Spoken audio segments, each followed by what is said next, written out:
me get all my stuff up. Okay, hold on. News. Kudo. No. Riblets. Kudos.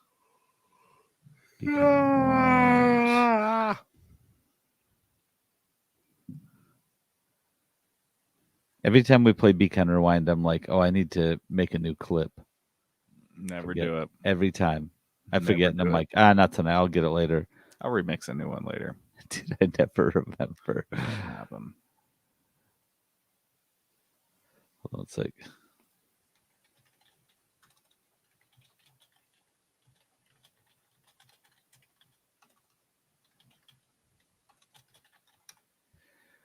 Okay. Okay. Yeah. Let's do this. Hey, Peterson, I just had a thought.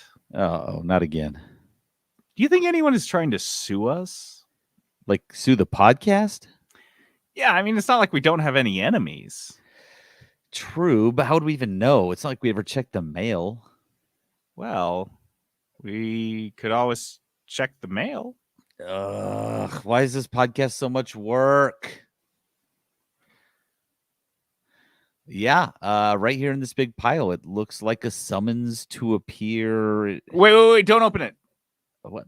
Why? Why not? If you don't open it, they can't prove you ever received it. Just toss it back in the pile. Oh my, I should have never touched the pile in the first place. I should have never listened to you. Nothing ever saying it, hold on. Nothing good ever comes from doing a little work. And now I have a paper cut. I'm never checking this stupid mail again. You just logged into the Legally Compliant 3-Bit Gamer Show. Do you want to do that one more time and actually just shuffle paper? Because then you don't have to edit it. Yeah, let's do it. I have a whole bunch of mail here. Yeah, I figured you'd have. I was like, we don't need to do a sound clip. This is one we can do on our own. Look at all this mail. Oh, that's not a sound bite. That's the sound of shuffling mail. Perfect.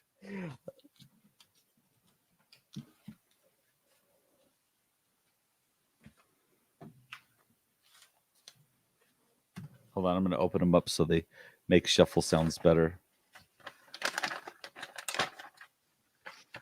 Change your line so you don't stumble over it this time. Thanks.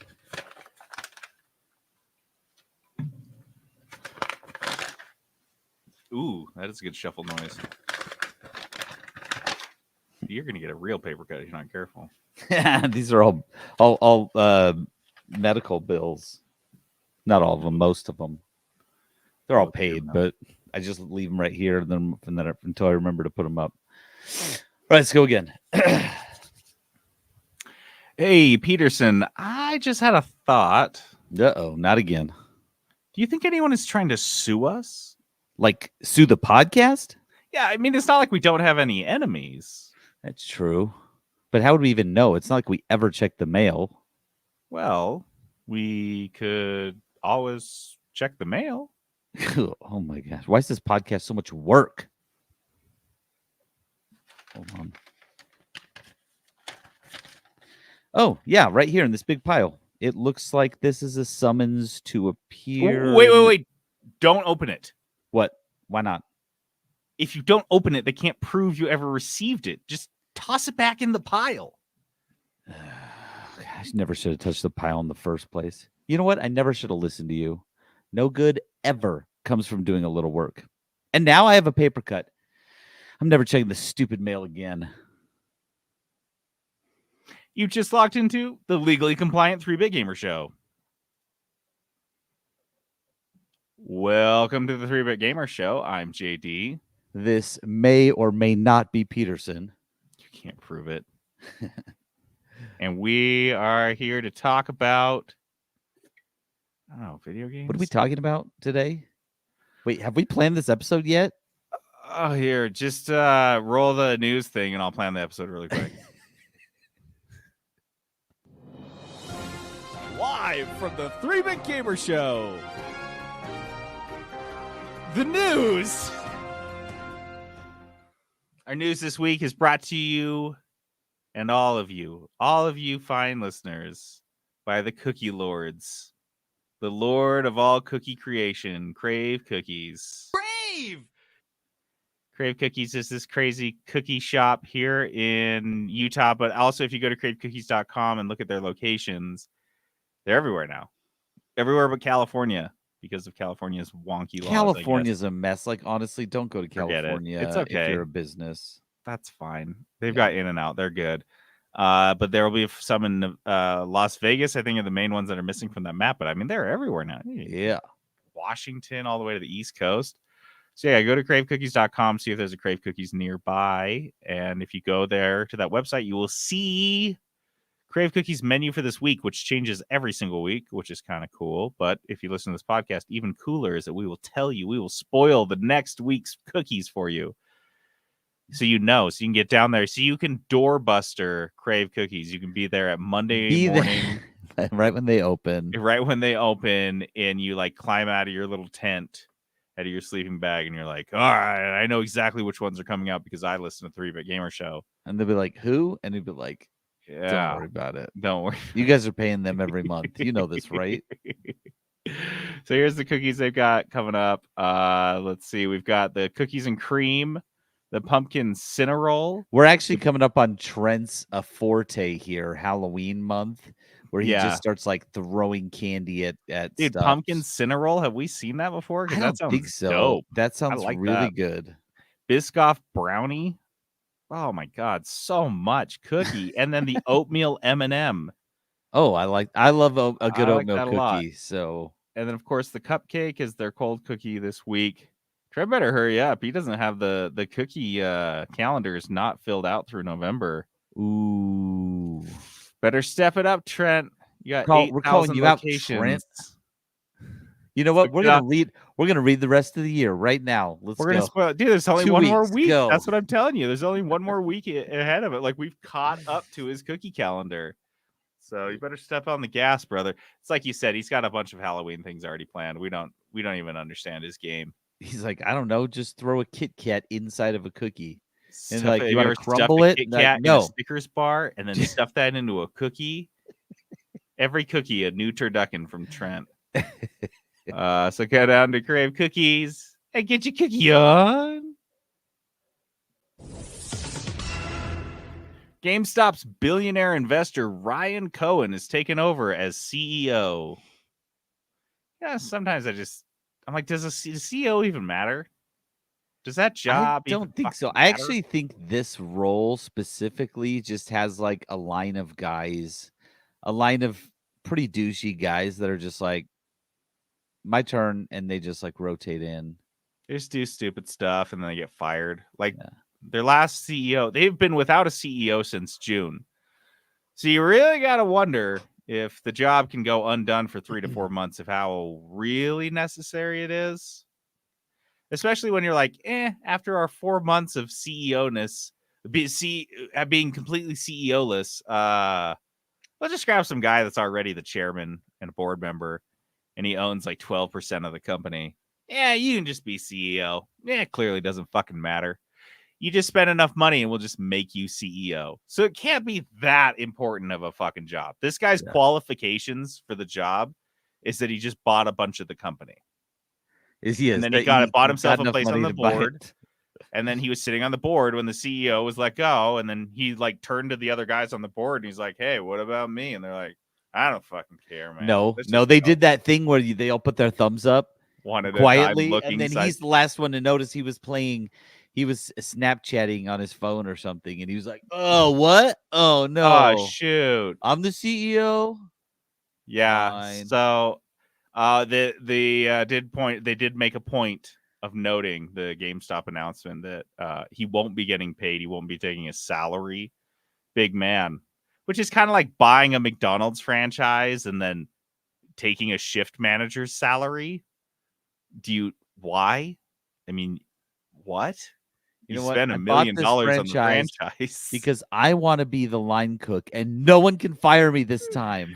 Yeah, dude. I don't know. So yeah, that's. I also saw a different story that said his first priority is to cut costs. Maybe he could start with the NFT project that he was personally responsible for launching last year that He's really went into. went up shit creek almost immediately. No, by cut costs, he means get rid of employees and dive further into the NFT situation. I think Because that's NFTs don't cost anything because they have no value. It's the perfect business strategy. He's like, guys, if these ever go up at all, something for nothing. You know what I mean? Because they're not This costing us a thing. guy, if you guys don't know, because you don't follow the GameStop shit, this guy basically founded Chewy.com from his like parents' garage in 2011, and then built that up and sold it to PetSmart, I believe, Petco, one of those fucking doesn't matter. They're the same thing. Yeah. For I think it was like $2 billion, like $3 billion. And now he's doing this. He's 20 or 37, 38. He's a couple years older than me, maybe. I don't know, man. I don't know why you would do this stuff Can I if you just had say billions of dollars. I was just looking up stories of Ryan Cohen, and I'm not gonna lie to you, he looks like the guy in like in a college movie who runs the evil frat. Oh, yeah. The one that you hate the That most. tracks. He Yeah, looks the like betas. that guy. Yeah. Mhm. I'm not kidding. Like, he just Yeah. looks like one of those guys. You could I punch him. just, yeah. And that's the thing is that's a guy like that. You give him $3 billion, and what does he do? He wants another $3 billion. He's like, oh, I bet I could go make another $3 billion at GameStop. And dude, money's wasted on rich people. That's the problem. Fucking waste.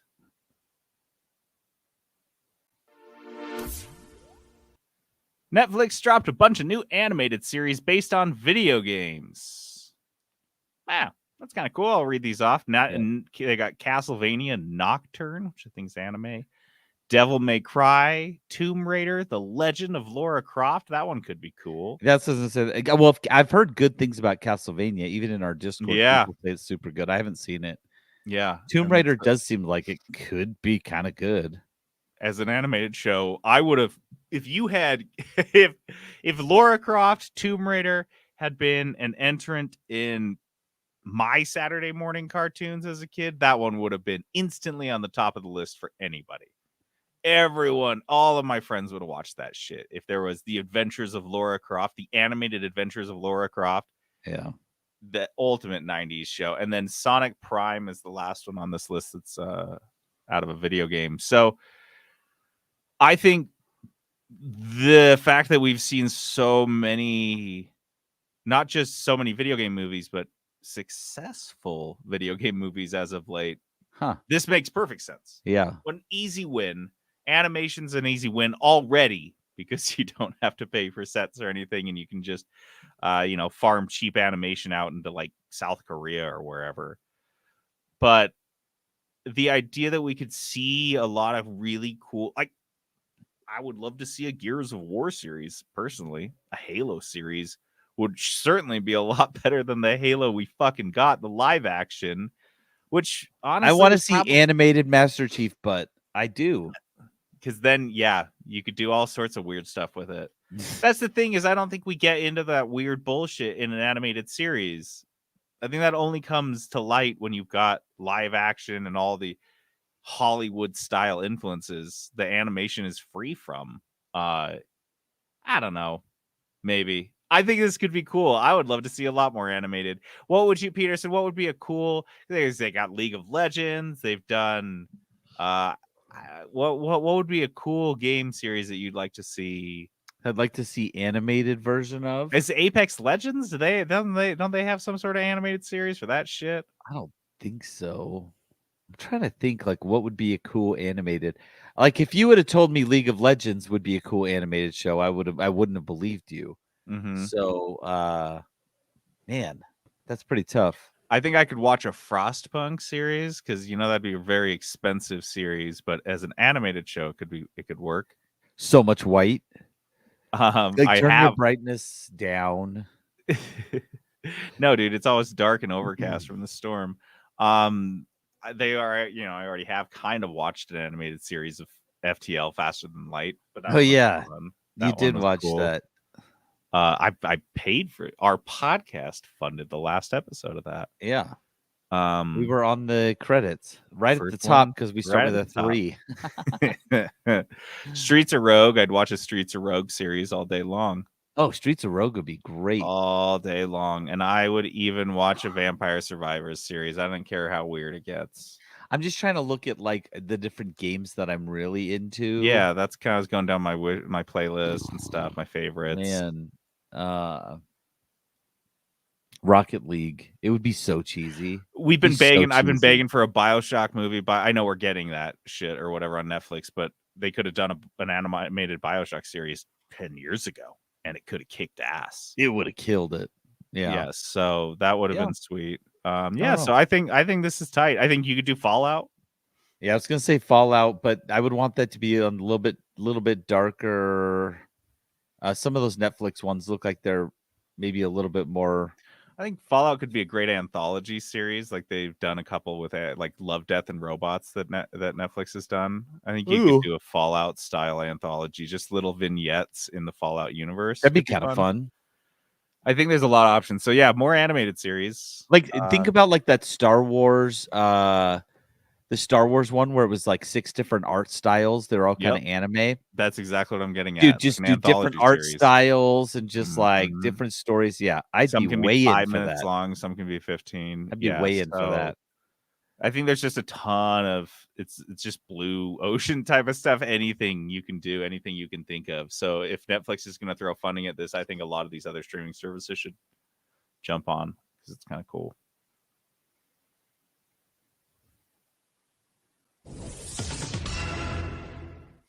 Epic Games has laid off 870 people, which accounts for 16% of its entire workforce. Ooh, this is you tell me, Peterson, that's a big fucking number, right? 16%?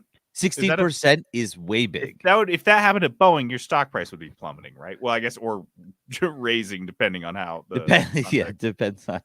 But yeah, 16% is huge.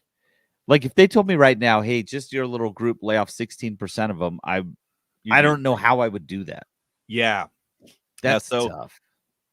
This is I guess it was leaked and then they just posted it. The memo was like an internal memo from Tim Sweeney, but I'll just read. This is the crux of it. For a while now, we've been spending way more money than we earn. I had long been optimistic that we could power through this transition without layoffs, but in retrospect, I see this was unrealistic. So we have been commenting about this for half a decade, that EGS, the Epic Games Store, which is owned by Epic, has been spending an ungodly amount of money, an unfathomable amount of money, handing out free games to millions of gamers for nothing beyond signing up for an EGS account. Yeah. And logging in once a week and downloading a free game. I was under the impression, I don't know about you, Peterson, that this was Fortnite cash that was being spent. Yeah. I did not realize they were using debt to finance this. Well, because they had so much money coming. Fucking crazy to me. They had so much money coming in through Fortnite, but like it's not just the EGS. They have like they're trying to do all sorts of stuff, and yeah, they're just they're spending too much, right? Which is essentially why they have to do these layoffs. They're spending a bunch of money. Got to spend money to lose money, right? Yeah, that is the slogan of the video game industry. So they're spending all this money to try to like get into businesses, but I think they were just doing too much at once. Because it's not like they're not like what's it called? Embracer, who doesn't seem like they have any income. Like Epic Games has a lot of income. They got a lot of money coming in, but they were doing the Netflix model of like tons of money coming in, but we're spending all of it plus some just to try to, I don't know. This is like I roll up at the craps table and I'm like having a pretty good night. But then I hit just one roll and I just had some crazy bet. Like I'm a lunatic and I put $20 on any 9. And all of a sudden I'm up like $500. Pretty good bet. I'm up $500 from where I'm normally betting like very low stakes. And so instead of either taking that $500, pocketing $400 and gambling with the other 100, or fucking putting the 500 down and betting all of the 500 on the field, or even on an 89 again, I turned to the guy next to me and I'm like, hey, can I borrow $1,000? And he's like, why? I'm like, dude, I'm up. Dude, killing And then it. I put down $1,500 and start betting all of it. Am I wrong in that assessment? That is exactly what this feels like to me. And like, the other part, betting with the winnings, they took the idea that they had winnings as a reason to go borrow money. yeah, and like with just like in craps, like if sometimes you have money on your 8, and the 8 rolls out and you win. What do you see people do all the time? Oh, press it. So that means you take the winnings, put it on the 8 again. And that right? makes a little sense. Right. Except for if they're you not even just pressing kept it here. doing that. If you Forever. just kept doing that instead of taking any of it, you just kept doing it. And then, like And you you were said, borrowing from the the dude guy next to you, be like, things are hot. And you'd be like, dude, you have like 15 grand worth of bets on the table. All it takes is 1-7 is going to screw you up. And he's like, yeah, but I have 15 grand, right? Like I've got so much money, but it's all on the table. And so, yeah, and it's all on the table. And then the fucking 7 comes up. The pandemic ends. And then you're like, no, it's fine. This guy next to me still got money too. So like, let's just keep going. We still got tons of options. This guy next to me is really invested. The dice are still gonna roll. The dice aren't stopping. We'll roll some more. So I just don't understand about this. I can't really wrap my head around the idea that this wasn't just the Fortnite cash from the boon that was Fortnite, but they actually used that to finance more debt is beyond me. They're also divesting in Bandcamp. Didn't know they owned that. And spinning off most of this marketing company that they bought named Super Awesome and like a youth marketing company. Bitch, you own a youth marketing company. You own Fortnite. You are a youth marketing company. Why would you buy this fucking shit? What the fuck is that? So that sucks. 870 people, big deal. I think for me, this reporting, I feel worse for Epic than I feel about these employees. And I'll tell you why. Did you see the severance? They get a 6-month base pay severance package. Yeah. With 6 months of Epic paid healthcare. And they're offering to accelerate people's stock option vesting schedule through the end of next year and are giving 2 additional years from today to exercise those options. Here's where this is where this paragraph for me made this layoff feel different than a lot of the other layoffs we've been seeing. Because a lot of the layoffs we've been seeing are just like, yeah, we're cutting, so you see you later, right? Yeah, have fun. This one, like because of that paragraph, because Tim Sweeney, of course, is going to be like, I feel terrible. Yeah. Right. But then I'm the fact that they're sorry. paying for it, like it Yeah. makes me feel like he really does feel terrible. Dude, Like, and that's the thing.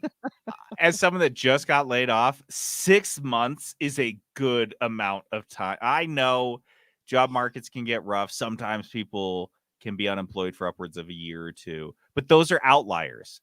Most people can find a job in 6 months. Most of these folks with Epic Games on their resume will find a job within 3 to 6 months, and they'll be double dipping. Yeah. And that's and they'll be double dipping on healthcare. If they get worse healthcare at their new job, at least they can ride this Epic healthcare for the rest of the time. So yeah, I think that I'm like, okay. So yeah, I do think this is worse for Epic than the employees that are leaving Epic. If I am still working at Epic, I'm worried. I'm like, what have you guys been doing for the last couple years? This is what you guys do when you get a windfall? Because aren't we always working for another one of those, another big play? And once we hit it, what are we going to do? So you tell me we get another big play like Fortnite and you guys are going to fucking go borrow another $5 billion to sink into the next shitty project? Spend money to lose money. You got to spend money to lose money. Oh, man. So I do feel like there was a lot of fat that was trimmed in this. And I don't mean like to diminish the people whose jobs were cut. But I will say these were the businesses that were not affected at all by this. So let's see. the Fortnite creator, ecosystem and economy, Rocket League and Fall Guys, services for developers, including Unreal Engine for games and enterprise, Epic Game Store, Epic Game Publishing, Epic Online Services, Kids Web Services, MetaHuman, blah, blah, blah, blah, blah. There were so many parts of They the call it their company core business, like the that people weren't affected. making money. But yeah, it is Recruiters, the marketing extra. people, also lots of marketing people, it seems like. Probably online services people, probably customer service people. Yeah, it's like you said, this one does feel different than the other ones, though. This one feels less slimy. Some of the other ones felt like they were just doing it to do it. Yes, that's a great point. When I was reading this, I was like, oh, when I saw the headline, I was like, oh, it must be Epic's turn. Epic saw the layoffs and decided to jump on the ship. And then this one, I'm like, having covered Epic for 5 years plus, yep, this doesn't surprise me in the slightest. They spent so much money in finding out it was money they didn't even have. They got to fire some people. They got to let some people go. That's crazy. And that's why maybe that's why Musty D saw the writing on the wall and he's like, you know what, I don't want to be a part of this. I got the writing on the wall. Now. He probably knew. They probably let him know. And yeah, he was like, yeah, I'll leave. I'm like 3-4 people's worth of salaries. Yeah, that's true. See ya.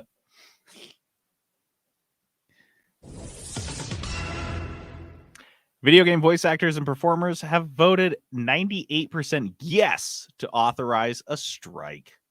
Strike. Well, strike. They are joining the SAG-AFTRA strike. We talked about this already, so we won't linger on this. It is primarily revolving around two things, which is AI being used to reuse people's voices and a set medic. They just want a set medic for on.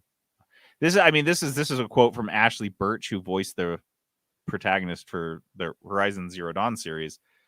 She said, quote, games are basically playable action films. We're asking for a set medic.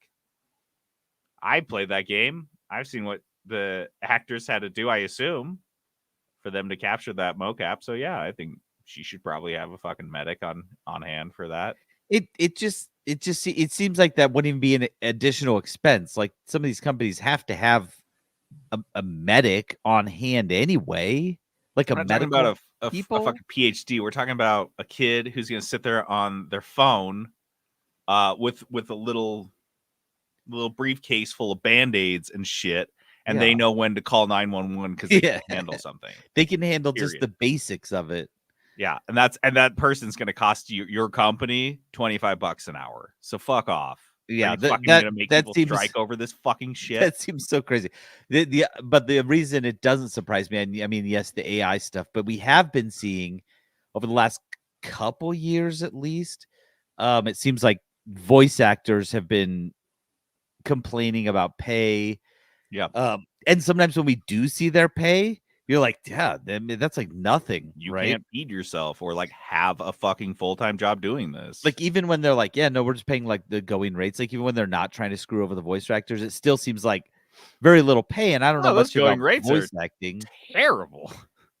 Yep. So I don't know. It doesn't seem like especially it seems like if it's a big game, recurring gig, right? Those people should be making much more money. You know what I mean? If it's like a main character, if it's like Hogwarts Legacy, right, where it's like side characters doing stuff, sure, it's paying them a little bit. I'd be stoked to go in and record a few lines, right? Oh fuck! But if it's like I'm the voice of Lara Croft, the main person from Hogwarts Legacy, that person for doing that role, I don't know how many lines that person should have made $20,000-$30,000 for that. That should get you through. That should be enough to like survive for the fucking year. Voicing the entirety of Hogwarts Legacy. Yep. Yeah. Yeah. So like, yeah, I get it. And plus, yeah, with the AI stuff. Yeah, I don't want an AI voice acting my games. I'll be honest with you. Even I just feel like you can't quite get if you've heard a well voice acted game, you're not going to get that from AI. I feel like AI is getting dumber. Like it came out, ChatGPT came out, and it was like the biggest fucking thing in the world. And then like it was like the Wizard of Oz. and you started to peek behind the curtain and you're like, oh, it's fucking brain dead. There's nothing in there. It's just hollow. Yeah. And you can really see it. I mean, I was talking about in this podcast, I was worried about the writing and stuff, but like you tease out writing long enough and you're like, it's just recycled garbage. It's like anytime you see a movie and you're like, this is like, what did Hollywood do? Put this script into a computer and it just like spat out the same garbage. There was a whole South Park episode about this where Cartman pretended to be a script computer that he just would repeat the same stupid ideas over and over, and Hollywood freak out about it. That's all AI is doing right now, and it's not that impressive. So the idea that they could just get voice actors and just feed their, I think you'd notice. I don't think it would be seamless.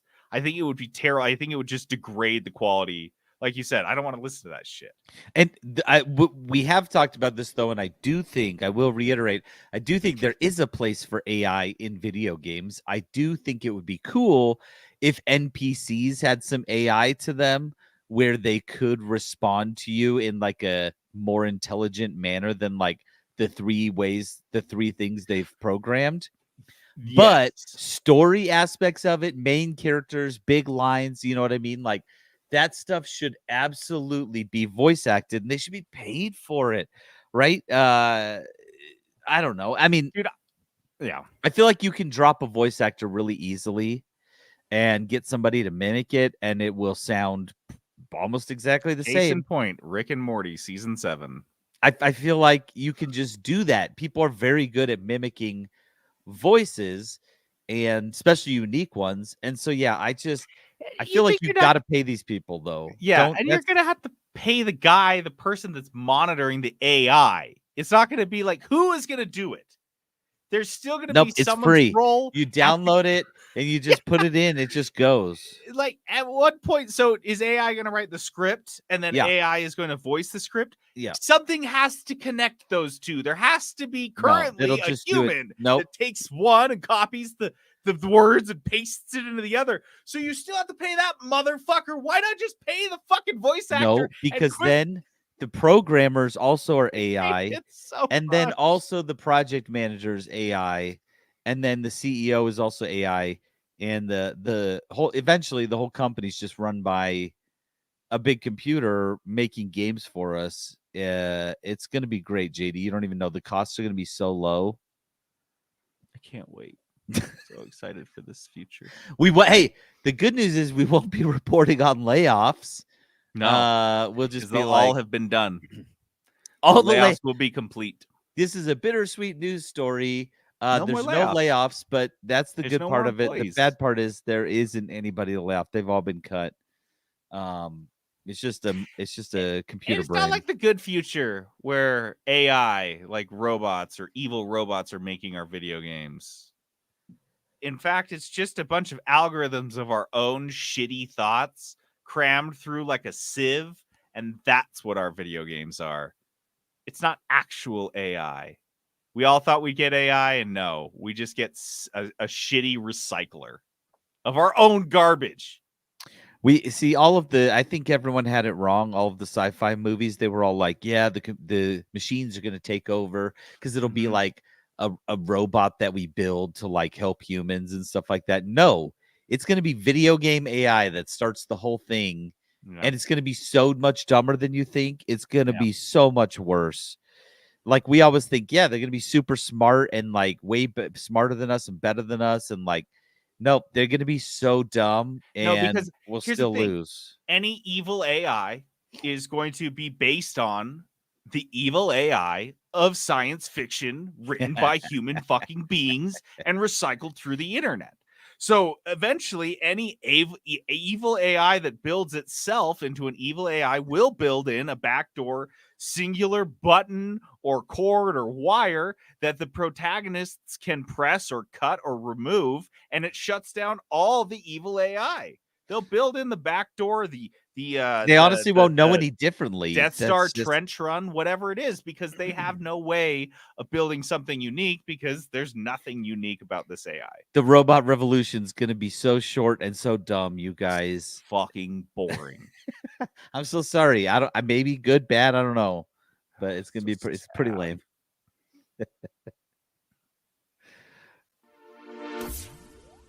After a painful, drawn-out 3 years, Marvel's Avengers is officially dead.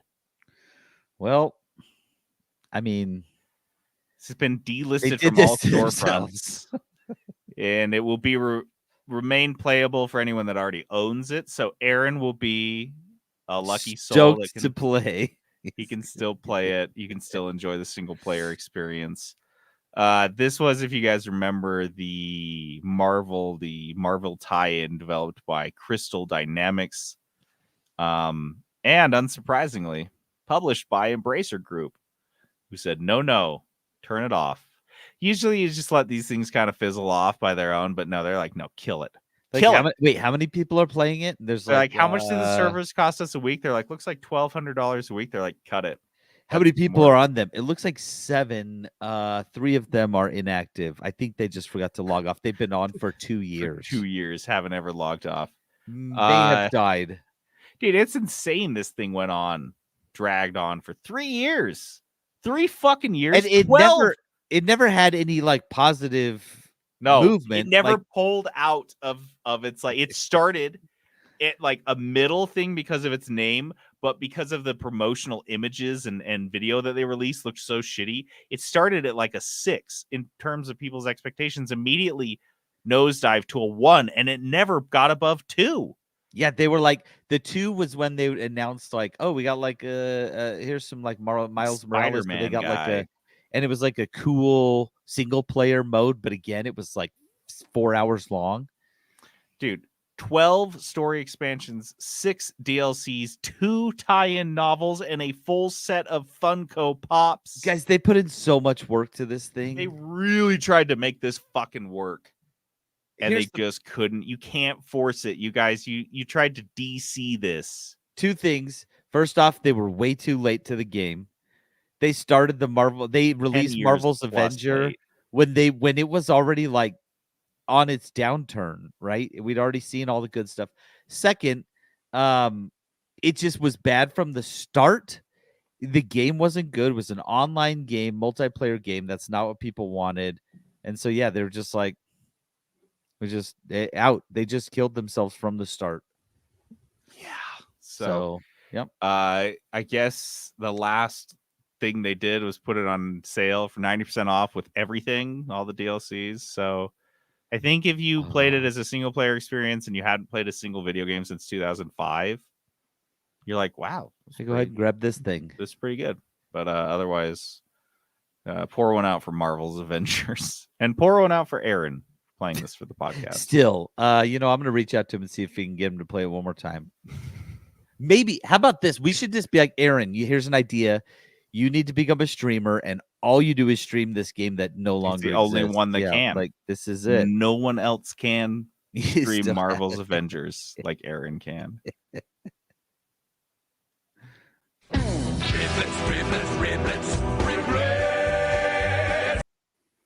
All right, grab yourself a rib, snap it like a wishbone. You got a riblet. Snap it 2 more times, JD. Whoa, just don't snap it once. Snap it 2 or 3 times. Turn each rib into 6.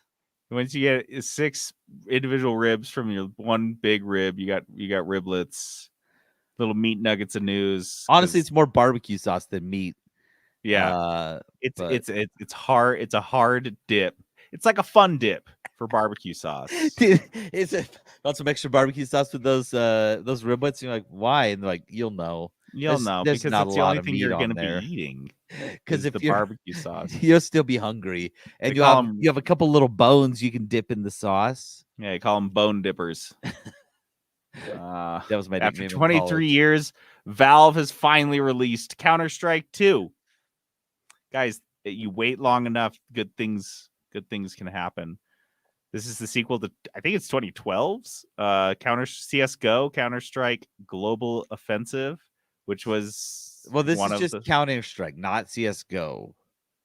Right. Well, this is different, right. Well, this is technically the direct sequel to CS:GO. Why? It's the first numbered sequel in the Counter-Strike series since, I believe, 1999. So just took them a minute, couple decades. It's been a little bit. They got around to it. So if you guys are way into CSGO and you're like, when are they going to make CSGO 2? They're not. They made CS2. So is that going to change? Because people always say CSGO, CSGO. What do they say? CS2? CS2? Is that already It taken? doesn't sound very good. No, it doesn't really flow. But is that taken by another game? There's CS2. Because what am I thinking of? I don't know. Crusader Kings. Siesta. CK2. So no, CS2 is not taken. CS2 you can have in the lingo. I think that's what you'll expect. So if you guys see that popping up, that's what that is. Also, this also says though, with that though, they delisted Counter CS:GO. So this is an Overwatch move. That's what I told you. It's like a direct sequel. Yeah. So this will be overwriting CS:GO. Yeah. So the CS:GO is gone. It's CS. It's CS gone. Yeah, nice. Fans are suing Saber Interactive over a canceled KOTOR 2 DLC. I'm giving this one a Blursty tag for gamer rage. Yeah. I'm sorry. You can sue games all you want. So the idea here is that they were advertising this KOTOR remake as having this never before restored content DLC, which is why they were selling it on the Nintendo eShop. And this is why people were interested, is apparently this game isn't good without this. And they're like, this is the first time it's been an official part of the release, and people were really into it. But guess what? When this game released, they're like, hey, it doesn't actually have that stuff, but it's coming out soon. We'll have that out later. And everyone, what did they do? Did they wait till later? Did they think, wow, I don't know how trustworthy that is because you advertised it and marketed it, and then on the day it came out, you said it didn't have it? Did that prevent them from buying it? No, they still bought. They figured we'll just buy it, and if they don't produce that DLC, we'll sue them later. We'll sue them into giving our money back, sue them into making the DLC. I don't know. But guys, don't buy cash grab remakes. If it's Grand Theft Auto, if it's KOTOR, if it's whatever the fuck, unless it's Age of Empires.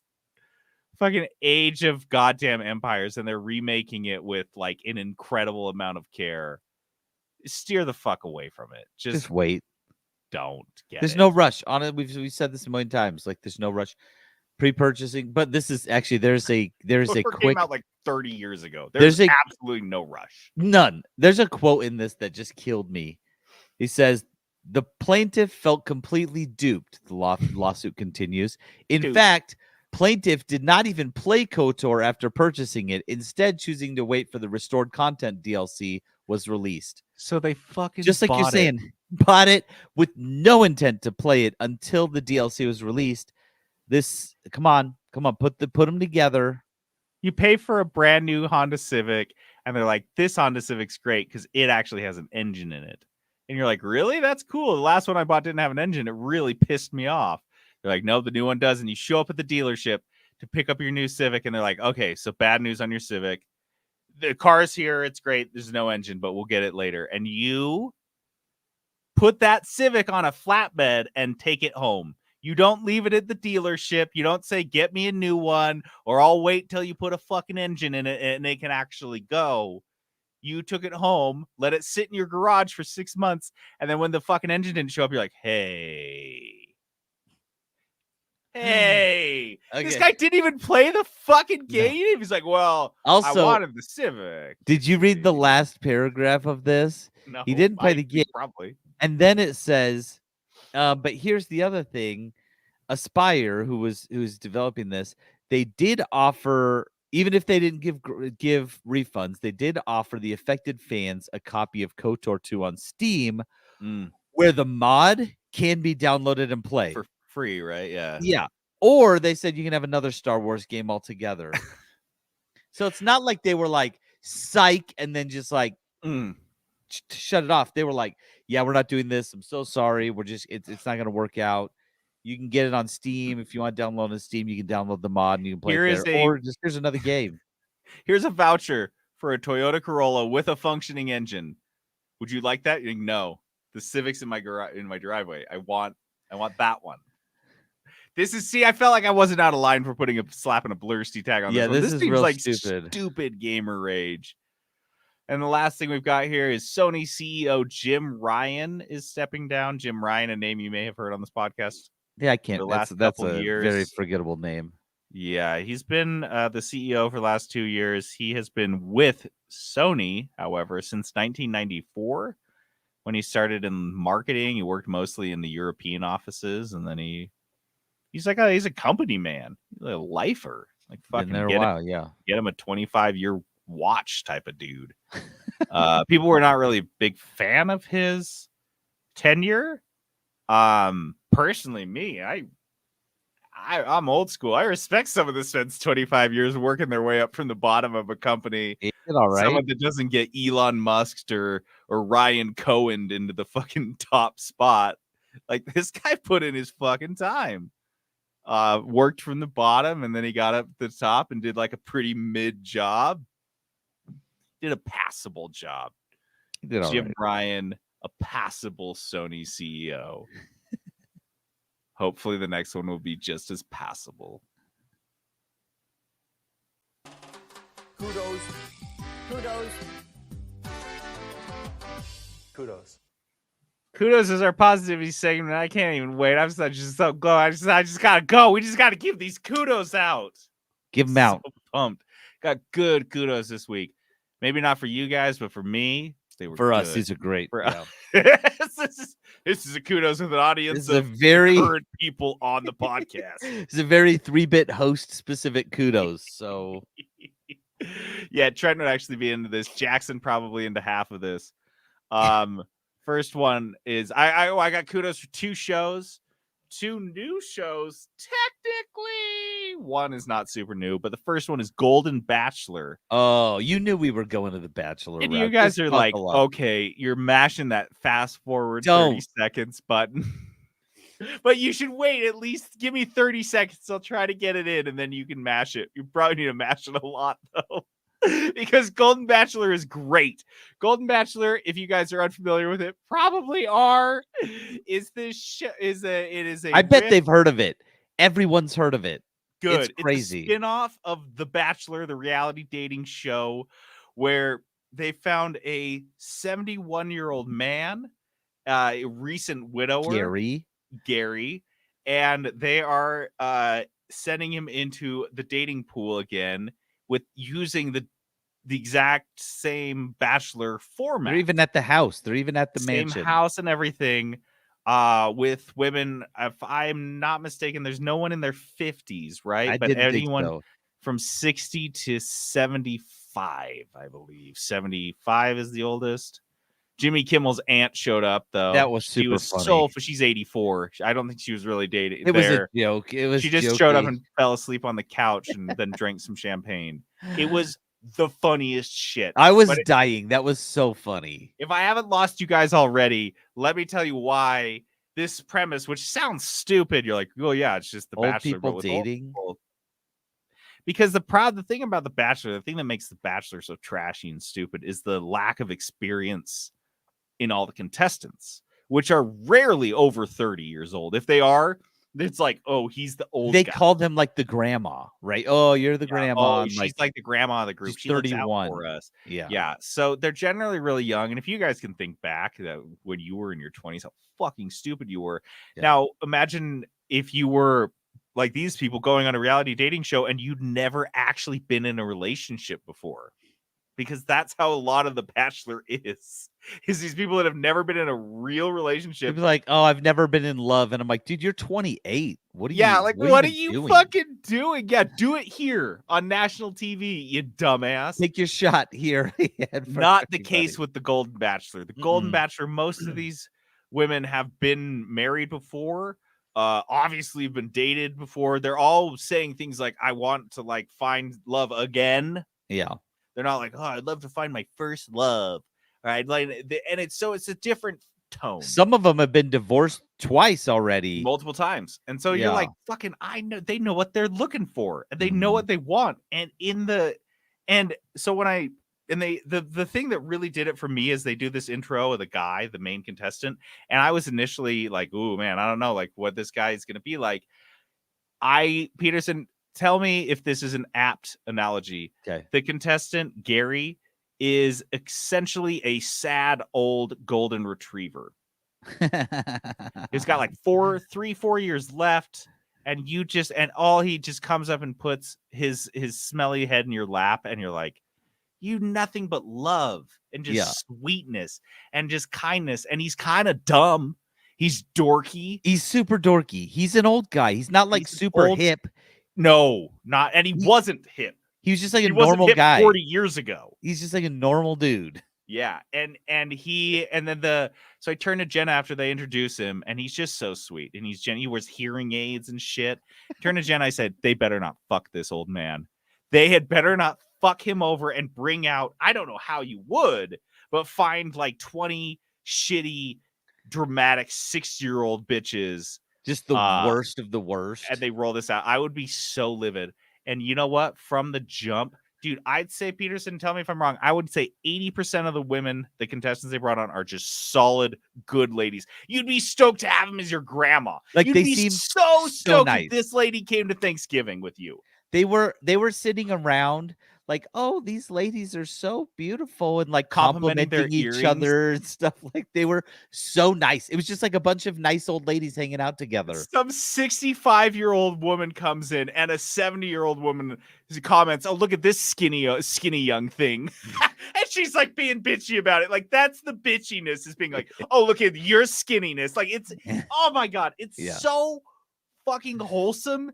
And it's so weird seeing the same format being utilized. It's like seeing MasterChef Junior when Gordon is all of a sudden like really nice and supportive, but it's the exact same format, just with children instead of adults.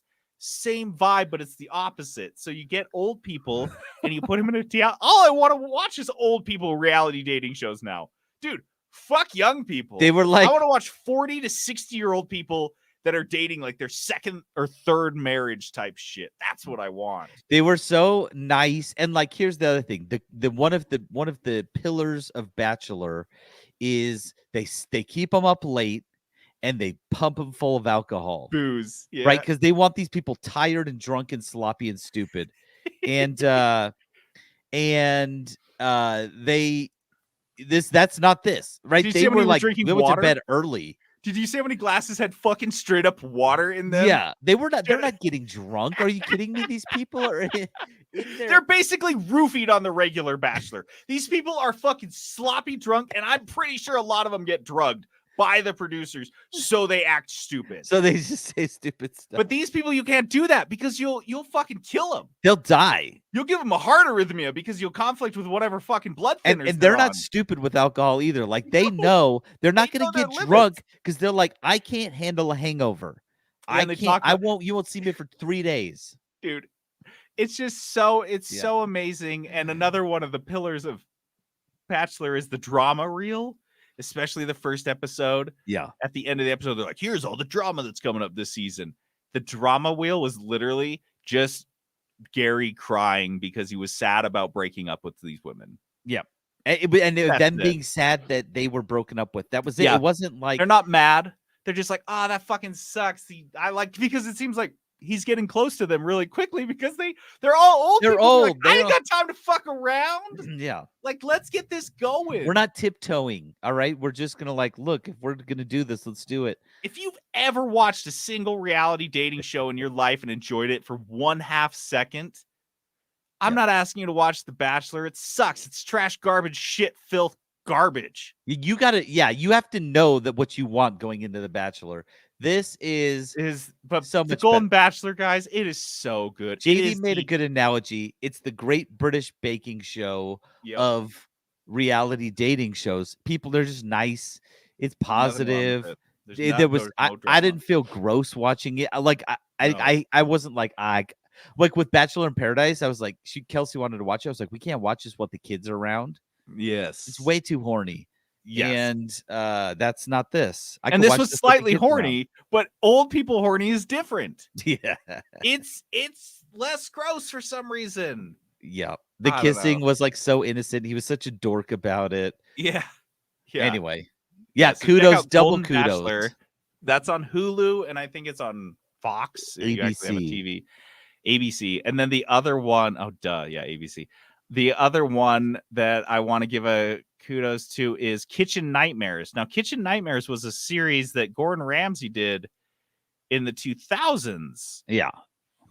but on Hulu, this is listed as season 1, episode 1. It's a revival. This is Kitchen Nightmares revival. Because what happened is Kitchen Nightmares actually was a series that started in the UK, but when Gordon Ramsay brought it over to the United States, we broke him. Our kitchens were truly so A nightmarish. nightmare. He stopped doing the show because every time he'd go try to fix one, I think the success rate or the failure rate after he left was like 85 to 90%. So it was like, what's even the point? What am I doing? I'm wasting my time because you guys know the format of the show. Shitty, struggling restaurant. Gordon shows up. He exposes all the gross shit that's going on.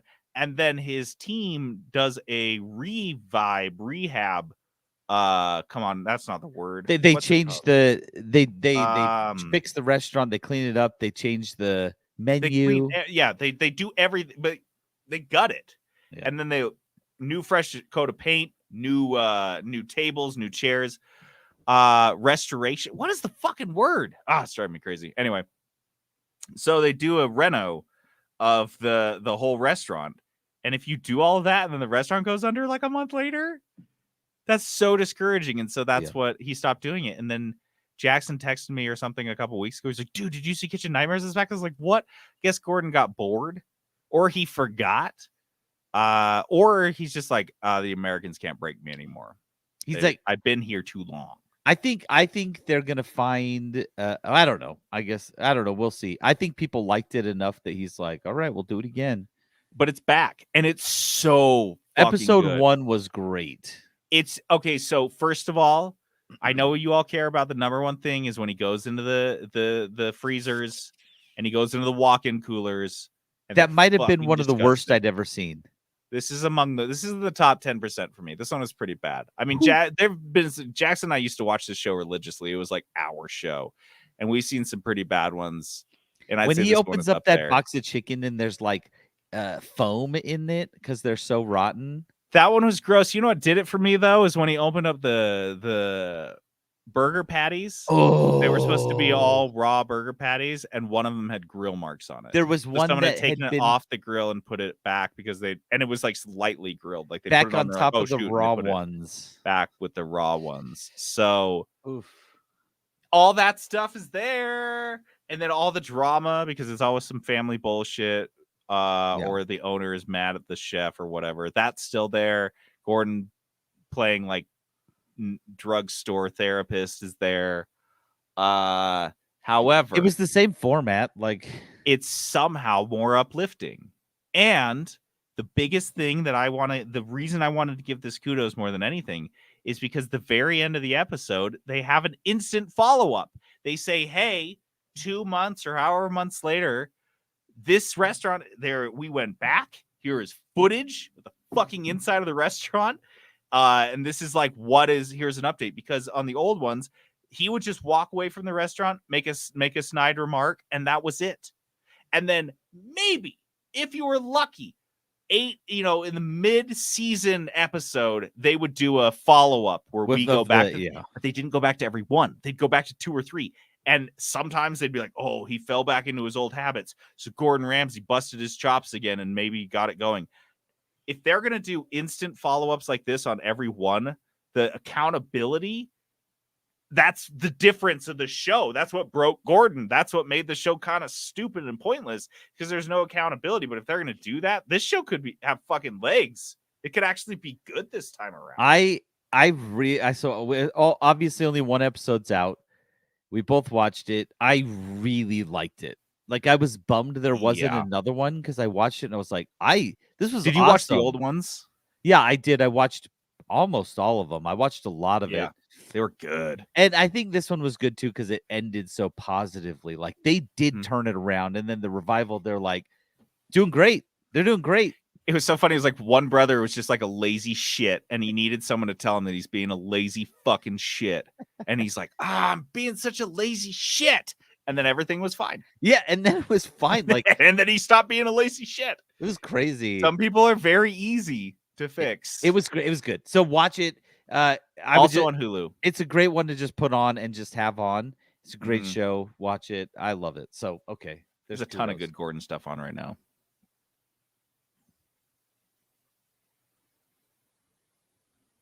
Pass it on to others, so that they too may be enlightened.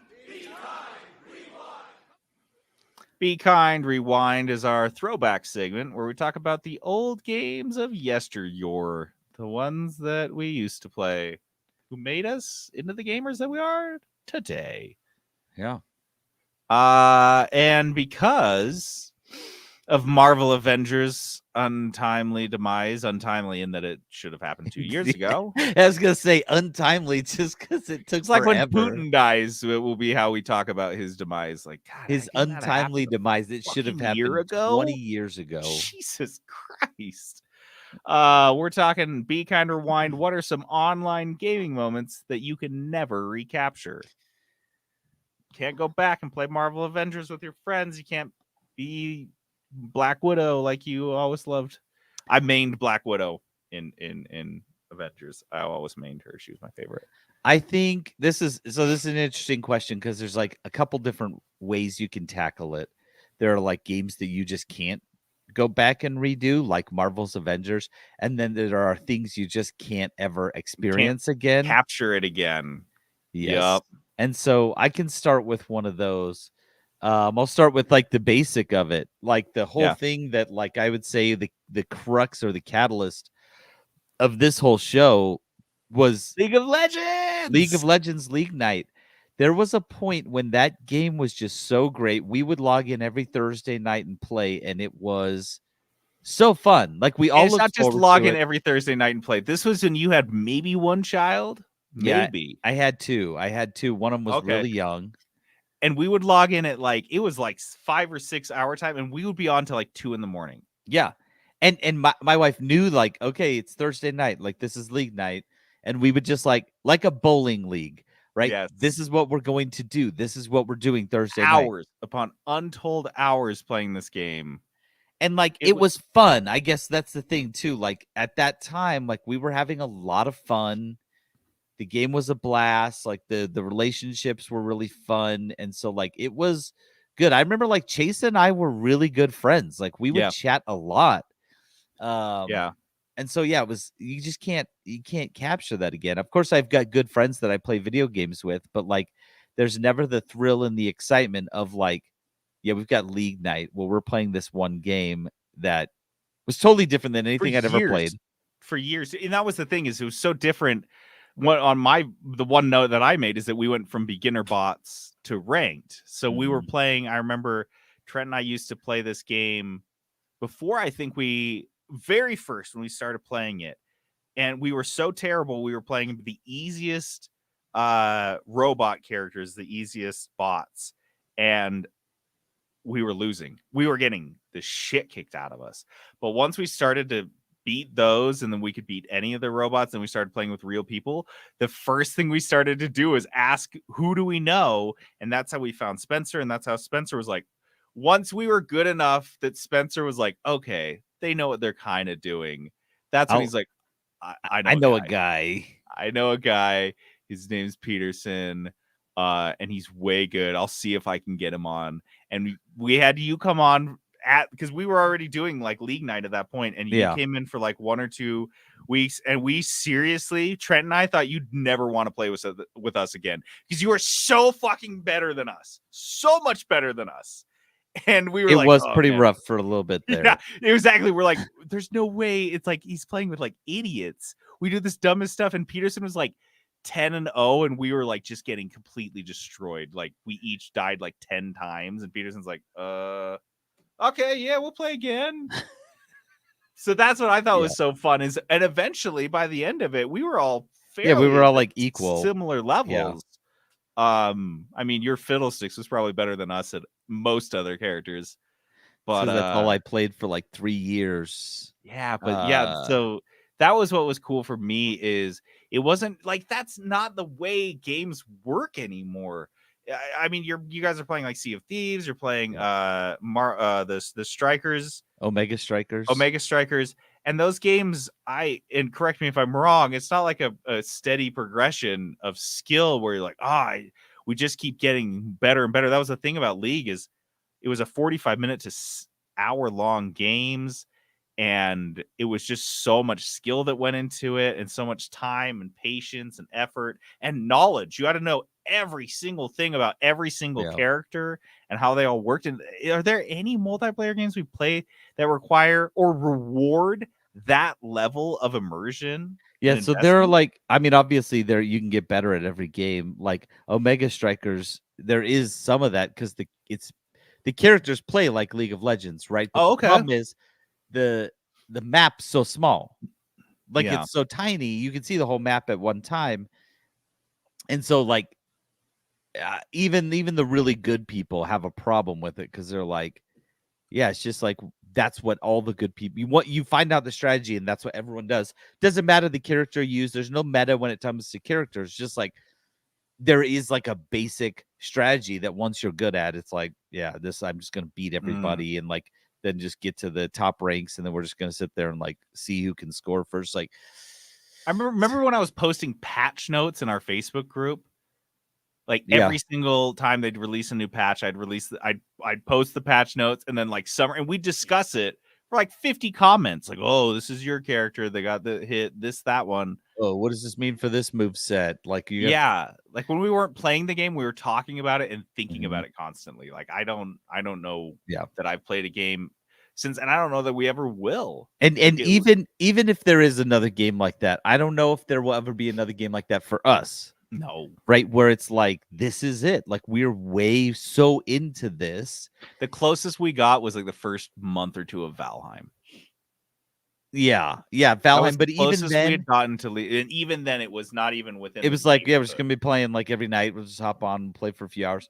It was kind of different. And then I can move over to a next one, another one which is kind of similar. The other one that I just don't think I'm ever gonna recapture is when I first started playing two different games. First DayZ, which kind of led into me playing battle royale games. Yeah, the feeling, not just like but the feeling of playing those games and being so like skittish and nervous. Like if I saw another person in DayZ, my heart would be pounding. Yeah, I'd be like, okay, I cannot die.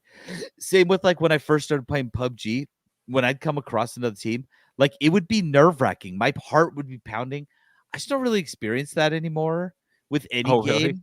Because I play so many multiplayer games. I played so much PUBG. I played a ton of Fortnite, right? I played Apex. I played I played Warzone. I played all of the battle royale games. Every now and then I get a little bit of that rush in Sea of Thieves when I'm rowing a rowboat over to some guys with some bombs on it. But even then, most of the time they just shoot me and I'm dead, right? So I don't even get that. And there's no like penalty for dying out in the middle of nowhere. You just spawn back. You're a gaming adrenaline rush junkie. And it's kind of gone. Like I don't know how I'm going to get that again. I've experienced it so much that I don't know how I'm going to get there again. And that was pretty much constant with League of Legends too. You were always way on edge, especially as the game got longer and longer. Yeah, that's true. There was no like slow down, stop. But yeah, I just don't get that edgy. I don't play nearly as many online multiplayer games as you. But even normal games, like when I die in games, even if the consequence is serious, I'm like, whatever. Yeah. For me, I have some unique ones because give me some specifics.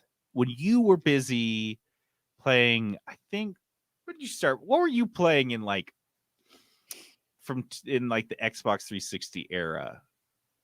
Like 2006 to League of Legends, because I know once you picked up League in like 2011. That was Halo. We were playing Halo. Yeah, so that was my main multiplayer era. That's when I came into multiplayer gaming, was Xbox 360. And so for me, one of the big ones was Halo 3.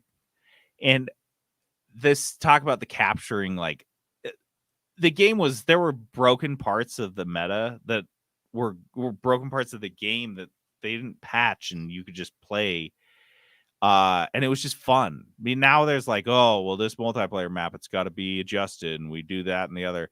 This one, there was this map on Halo 3 that was like a big bridge, and you'd start the map, and everyone would start. There was a map like this on Call of Duty as well, but you just start chucking grenades across the bridge, and the odds were you probably weren't going to hit someone, but maybe 5% of the time, one of these grenades you just blindly tossed over the bridge hit someone that was running across the Dude, bridge. I know at the exact exactly what same you're spot, talking about. and then you blow them up. And so those types of things where you just, and you did it automatically. You weren't You like, just did "Haha, it. watch Yeah, this." everyone did it. Come out, everyone throws their grenades, and then you jump on the elevator, you try to shoot people in midair, and you're doing all this stuff so instinctive and automatically, unlike League of Legends, where it's like, oh, I gotta react, I gotta know where everyone's guy is. At this point, it is just second nature, and you're just shooting the shit. You're on Xbox Live with people on your headset, the crappy little gray headset that plugs into your controller with the little mic, and you're just shooting the breeze because you don't really care that much because it's the same fucking map. It's the same people you played with every night in, night out for the last like year. I just love that. We played that one. There was Capture the Flag on Halo 3. I don't think I've played a Capture the Flag game since. That was I have, any and good. they're never any good. Yeah, They're never good. But that never one good. where you could grab the flag and then stab people with the flag, and then when you could throw it and then pick up, and people would like throw it, shoot, and then grab it and then throw it and shoot, and then you could, you know, pick someone up that was carrying it in a car, and all of that was so fun. And the last one that I loved that was so much was the big team heavy mode where you played. There was only a couple maps that could handle it, but it was just like all the big, like the tanks, and so it was like 4 tanks shooting at each other, and then every once in a while someone, poor sap, wasn't in a vehicle, they'd be running around getting chased by all the vehicles. Like, I don't have anything. I love that. Do you remember like the Spartan laser, that one that would like charge up and then just zap people? Like some people were like godlike with it. So good with it. And all the kill counts, like how high you could get your kill streak. All of that stuff in Halo 3 was just so novel to me at the time. I played Halo 2 and even Halo 1 on LAN parties and stuff. But Halo 3 just made it so good. It just worked so well. And Halo hasn't been that good since. Halo's never been better than Halo 3. Agreed. Especially Halo multiplayer was like, that was it. That was the pinnacle. Yeah. And it was smooth. It always worked. The matchmaking seemed fine. Every once in a while, you get on a team where you'd be just shellacked by the other team, but equal times, you'd be on the team doing the shellacking. So it was fun. It wasn't like always broken. It wasn't totally perfectly balanced. And every once in a while, there'd be a guy on either your team or the other team that would have 50 kills. And you're like, how is that happening? It's because he was like a god with the sniper rifles, pretty right, or the shotgun, just crouching everywhere. Yeah, so, yeah. But that was that thing, and you and I could have ran into each other 15 years ago and just struck up a conversation about this game because everyone was having the same exact experience. Yeah, everyone was playing it. And in fact, that does remind me, when I lived in Seattle, we would have this group, and it wasn't my group, it was somebody else. I would just get invited, but we would go play at, one of the guys worked at a tech company, small tech company. We'd go play there, do essentially a huge LAN party with like 18 people, and we'd go play Call of Duty and we'd play Halo, just hook up a bunch of Xboxes on different like people's monitor. They'd be sitting at some girl's desk, you know? Yeah. And we'd be playing, and they had like snacks in the fridge and stuff. So that was the last true LAN party that I did, and they were just so fun. Yep. And we just don't get that. I mean, that's what it takes. Essentially, you got to go to like a tech company and like, you know, have 40 monitors and plug it in and play. And and that's like what it takes. And so I've got a couple like really odd specific ones. Okay. One, this isn't necessarily, I think, in the vein of what you're talking about, but it is a gaming experience per se. And I've told you about this before, maybe not on the show, but when I was probably in like 2000, 2001, me and my buddies, we were all working at restaurants. It was like in between college, like in summertime. We started going to TGI Fridays. It was TGI Fridays best. We'd go to TGI Fridays just because. Yeah, and we'd go sit at the bar. the bar table, and because they had this trivia game up on the monitor. Have you ever played the trivia game? I'm familiar with what you're talking about. So we would go play that, and we were like, that was kind of fun. And there was this old guy who was there, and they're like, oh yeah, he's the regular. He always plays, and he just kills everyone. I still remember his name was Kosh on the game because you're playing against other people in the restaurant. Yeah. And so then we were like, that was kind of fun. So a few days later, we go back. We all worked at restaurants, so we tipped really good. This fast forward a month, we were going to TGI Fridays probably 5 days a week. Oh my God. And we would sit at the same table up at the bar because oh yeah, just go to the bar table. And we're usually the same few bartenders who knew us by name at that point. They wouldn't even ask for our drink order. They'd just bring us over drinks. And we knew the managers, right? Because we go in and we were big tippers, right? So yeah, we went, and for probably 4 months, we were going to TGI Fridays 3, 4, 5 times a week, tipping big, and we didn't pay playing for the food bar trivia. once. Just playing the trivia game. Dude. And they would just comp all of our food. They just give us all this food, all this free food. We didn't pay for anything. We'd just go sit there, awesome. play this game, eat, hang out for a couple hours, give them a big fat tip, and they loved it, right? And so that's a moment, and then once we all kind of like went our separate ways. I went back to college. My other buddy went to, different college. And so we all kind of split off, and we just never kind of got back to that. And I don't know if you ever can. I don't even know. We weren't even trying to make it happen, but we played this trivia game so much. We knew the one regulars. Of your friends is out there. This is one of their happiest moments. They look back on it very fondly. And when we would invite, awesome. When like a girlfriend or somebody else wanted to come, we'd be like, okay, here's the rules. You are going to sit down. You're not going to wave them over. They'll come over when they're ready. You are going to tip $5 no matter what. Yeah. Every person tips $5 minimum. So if there's like 5 or 6 of us, they get like a $30 tip. Yeah. Well, on like a zero bill, like, because Right. everything was free.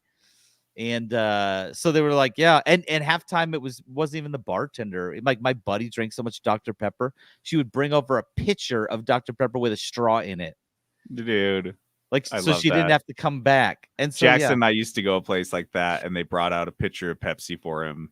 Yeah. Because they knew he'd just be sitting there slugging Pepsis. So that's a gaming, like, it's a weird type of gaming, but like this trivia game, that was the draw. We go play the trivia game for a few hours. That was like this weird gaming moment that, like, I don't even know if that game exists anymore. I have never seen it again. There's those, I know exactly the shitty screens that they'd have at bars everywhere that had trivia games and poker and all sorts of shit on them.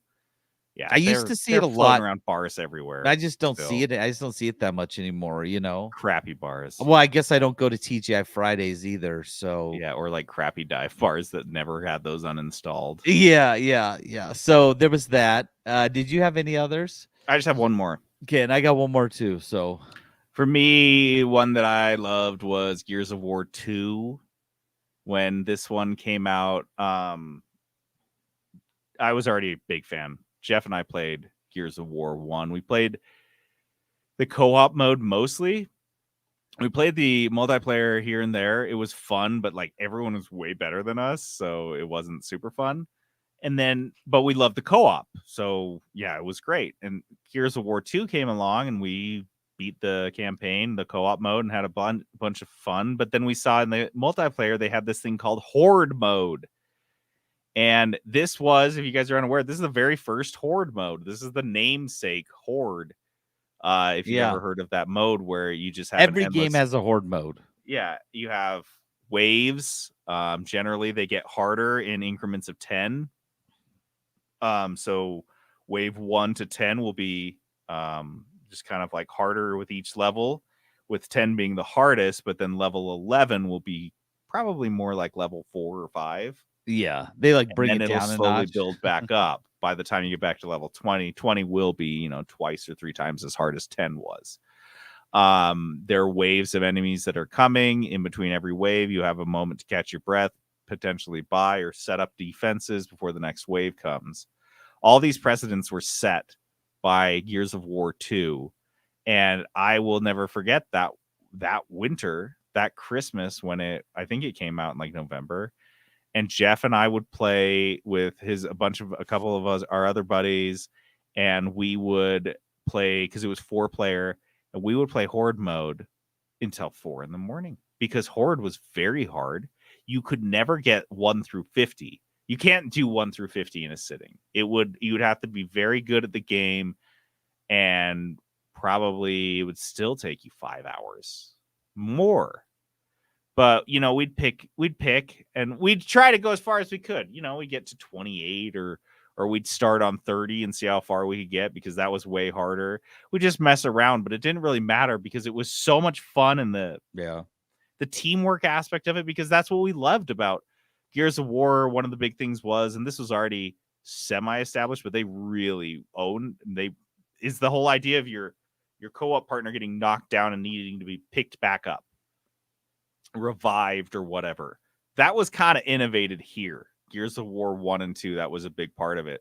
So having 4 people, and you're all fighting like endless waves of people, and some person goes out to get the really cool gun, and they get stuck out there, so you have to take all 3 of you to go out and get him one, and then you all get abandoned and shot up out there, and you lose the whole wave. Like, I don't know. Horde mode is, and it's so, and then the ones they released, Gears of War 3, Gears of War 4, the ones they released since, they tried to add so much stuff to it, it ended up like being just too much. Yeah. And this is a classic case of like, you can't go back, because I've never seen a Horde mode as stripped down and basic as this one was. Because it was the first, and if I remember correctly, they slapped this on in the last couple of weeks before the game was printed. Like, they're like, oh, I think we can just toss this in. And they just game mode. Let's do it. And they just threw in another game mode, and it turned out to be Rebel. It's just like with Fortnite's Battle Royale mode. It's just like, oh, this is what you all wanted. I would say games that have a Horde mode often is like one of the more popular modes. Like when do you remember that we were playing Mordhau? Yeah, you might have tried to play. That's all we played. We just played Horde mode in Mordhau because it's like it's weirdly fun. Yeah, and it's very simple. Yeah, you don't have to think. It's just like, and that's when I played with you guys. You're like, it's Horde. I was like, I don't need to know anything about it. Yeah, I'll stay in the circle or general area, and I'll shoot enemies. Yep. So yeah, I can't go back to Gears of War 2. That was so much fun. Okay, and I'm gonna mention one. This is my last one, but I'm gonna mention one. I can't remember if you played this or not. Original Xbox 2001's Fusion Frenzy. Did you play Fusion Frenzy? Look it up. It's a party game. Anyone who played it right now is freaking out. If they're listening, they're going to be like, oh my gosh. Familiar at all to me. This game is incredible, especially on the OG Xbox. It was a 4-player local party game. Essentially, you're playing against each other, but you'd play a bunch you'd play a bunch of like almost like American Gladiators style. That's what it looks like. Bunch of different types of game. You're fighting against each other, but you're collecting coins throughout, and you're just this is cool. You'd play like 3 different games, and then you'd go to the Fusion Frenzy map, and however you did. So if you took first place in all of them, you would have the most coins for the Fusion Frenzy map, because that's how you would win. They'd pop up in the Fusion Frenzy map, and then you are like collecting them and bring them to the spot. But the other people are like trying to knock you out and steal your coins and that sort of thing. So if you didn't win a lot, that's your strategy. I'm going to be attacking everyone else who does have a lot of coins. But there's like world stuff happening and fire shooting up, and like it's kind of crazy, chaotic. So much. Was this fun. Online? No. Oh, this is just a split screen. There was a Fusion Frenzy 2, which I think was online, but I don't think that did anything. But this game was honestly so much fun, and this was one we sat around and played for hours. We played Fusion Frenzy, and it was Mario Party for people who didn't have the Nintendo. This was Xbox's Mario Party. Yeah, this is very Mario Party-esque. Yeah, but I like it. I like the art style, and I like what they did with it. And there was all these weird voice lines. I still remember. It's Zach Shellac in the Yak Pack. This guy says that when he would win. It's very 90s, like late 90s, early 2000s. Absolutely. Absolutely. I'm surprised there's not an X somewhere in the name. Fusion Frenzexy. Yeah. Well, it's Fusion with a Z, isn't it? Wait, is the Fusion have Z or Yeah. is it? There's Yeah. some Z's, so I guess that counts. Yeah, Z's are that's just as good as X's. yeah. So, anyways, this game, Fusion Frenzy, I can't capture it again because I don't have an Xbox. I think we have it on the Xbox on our last Xbox. Oh wow. Graphics were so bad that my kids were like, "Yeah, I don't want to play this because it just doesn't look good." Right after playing any other game, you'd get this and it just looked terrible, and so they just didn't want to play it and just couldn't recapture that magic of early 2000s Can't go back, guys. You can't go back. multiplayer. You can't do it again. And honestly, I don't see my kids having fun in multiplayer games like this. Like we had so much fun playing together. Maybe there's some way, and maybe this is some way they can focus instead of focus like, oh, let's make retro games. Maybe we can make retro experiences. Maybe we can make these types of online experiences if these game developers are really deliberate about it. Because right now it seems like the whole drive to make a multiplayer game is to make money. Was like, oh, cool. Well, they're going to be online all the time. We can sell them shit all the time. But yeah, I think you focus on a game that gives you unlimited, like Horde, a Horde mode that gives you so much free content forever. The idea being play this one thing as long as you want. You play this game, it comes with pizza coupons for 4 different local pizza places. So you have to get together with your buddies. You gotta get together and play. They force it to happen. Or just make a really good game. Yeah, those are dope. I love that. If you guys have any, make sure to jump on our Discord and talk about your online gaming moments that you wish you could recapture, or send us a voicemail, or send us a letter we won't read. I know someone's screaming wow. Yeah, it's Trent. Yeah, he's should have picked up the phone. Say wow. He's trying to figure out how to get into this episode, but I didn't invite him. Damn it. Yeah. I didn't invite him, so he can't come. Well, he sucks. All right. Let's move on. Dice of Destiny. Alrighty then. Dice of Destiny is this fun game we play at the end of every episode. We roll a 6-sided dice to see who will be rolling the Dice of Destiny, a 20-sided dice with 20 different game genres assigned to it.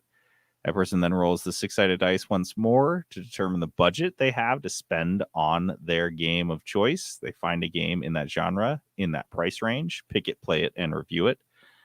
Last week, Peterson rolled a excessive blood and gore game. He has a $50 budget to get the glorious, guttiest, Eli Rothiest, Quentin Tarantinoiest, Sam Raimiest, bloodiest game you can. Yeah.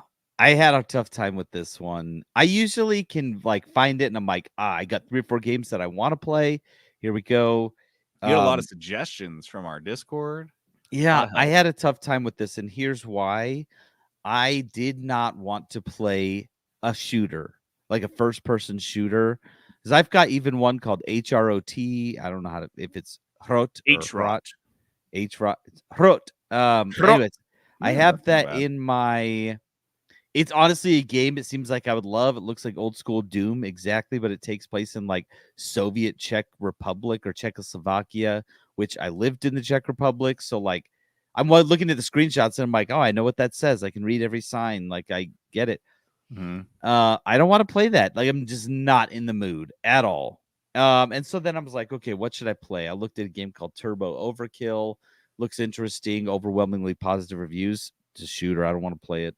Texas Chainsaw Massacre just came out. It's on Game Pass, so I could cheat and get this one. Just not super interested. Someone suggested, what was that other one? Somebody said Hotline Miami, which I was like, that's the one. And then I realized JD pointed out it came out in like 2012 or something. Old. And I usually try to go a little bit newer than that. And so JD finally got me. He got me on one. He said he suggested a game that he actually tried out in one of our Next Fest episodes called Death Trash. Just the most horrific sounding name. It's like a post-apocalyptic. You guys remember this is the game I made my character throw up so I could use, and I collected the vomit to use in a bio powered door. Yeah. That would only accept some sort of like biomatter.